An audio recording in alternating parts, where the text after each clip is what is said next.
It's Decision 2023, and if you haven't gotten a chance to vote yet, you have just about 8 hours to get to the polls. Thank you so much for joining us. I'm Alexis Rogers. We won't see any statewide races this year, but local race results have potential to make a major impact. First, a look at St. Paul. I'm Danny Spiewak. It is election day, and if you're in St. Paul, you've got some races you've got to pay attention to. Of course, the city council, all 7 seats citywide are up for election this year.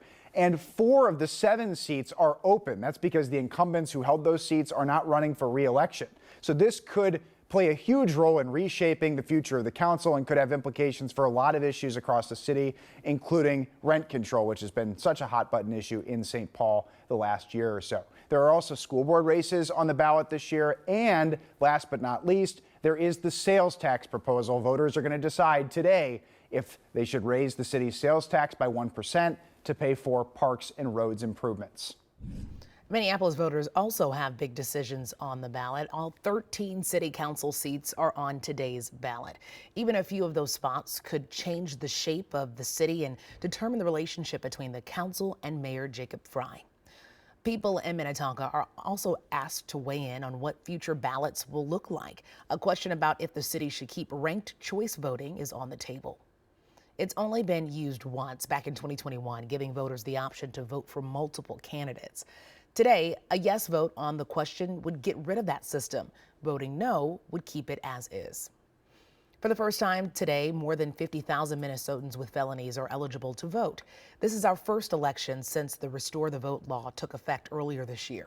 The law gives people convicted with felonies their right to vote as soon as they're released from jail. Well, if you are not registered to vote, you can do that at your polling place. You'll need proof of residence. That can be an ID with your name and address, or a photo ID and a document to prove your address. You can also go into the polling place with another registered voter who can confirm your address. If you're already registered, you don't need to bring anything. A reminder, you cannot wear or bring anything promoting campaigns into the polling locations. Polls are open until 8 tonight, and you will be allowed to vote if you are in line by then. For any other Election Day questions, from how ranked choice works to what's on your ballot, you can text the word VOTE to 763-797-7215. We'll send you back a link to our voter guide. And of course, we will have the latest results as they come in, both on air and online at KARE11.com.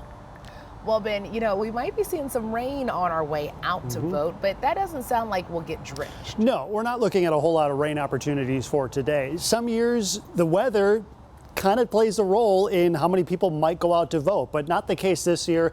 Temperature is very seasonal, pretty comfortable if you have the right jacket outside, and yes, very little chance for showers unless we get into the evening hours. Overnight tonight, that's when our rain chances start to move overhead. Let's take a live look at radar right now. You might have noticed a couple of sprinkles move through over the last hour or two, and notice up along the North Shore, some lake effect snow that's falling up and around the Duluth area this afternoon, but it's just cloudy conditions right now around the Twin Cities metro. Temperature 42 degrees with a southeast wind. That'll be breezy at times between about 5 and 15 miles per hour.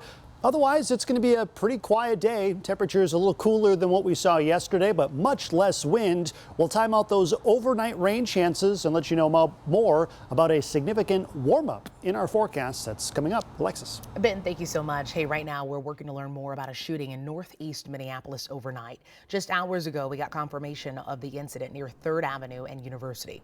We were there as crime lab crews showed up at the scene. Police blocked off several streets. Still no word about potential victims.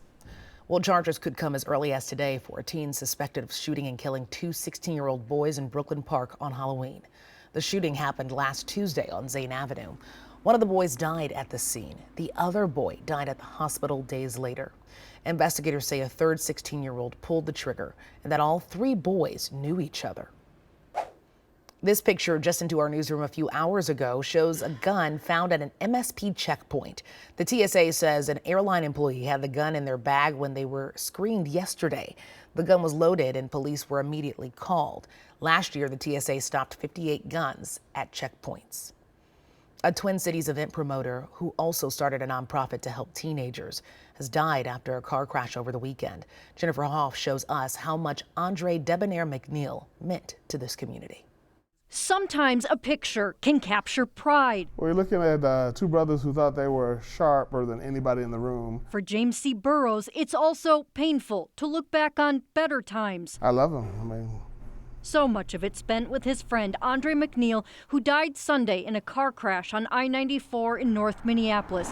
The skid marks there still as fresh as the shock felt through the city. It's still surreal. I don't even hard even processing getting that call. McNeil moved here in the 90s, becoming a radio DJ and comedian. Everybody knew about Debonair because that was his stage name. First, though, making a name for himself as a popular event promoter, even going into business with Burrows back then. In order to make sure that people who are people of color want to stay here, want to have something to do and get engaged. It may be what he did, though, in 2015 that has had the most impact. Well, we know some folks, they don't know how to ask for help. McNeil and his wife started the Doorstep Foundation, featured in our Communities That Care 2 years ago, connecting families to counseling services and mentorships. He and I would always talk about we can't give up because we want to make sure that other young people have a greater opportunity than us. And not talked at them, but talked with them. Some of the children looked to him as that father figure. A respected role, tough to replace, but forever preserved in photos. So it's going to be a tough one for the whole community. The investigation into McNeil's crash is ongoing. Across the country, people are making decisions on key issues facing America. When we come back, our election coverage continues with a look at how those results could make a bigger impact. Plus, a tip that could be the answer to money concerns within a relationship. Meet a St. Paul woman with the courage to come forward. He was a predator, and I was the prey. Hear her survivor story, exposing a nationwide nightmare. This is probably just scratching the surface. KARE 11 investigates tonight.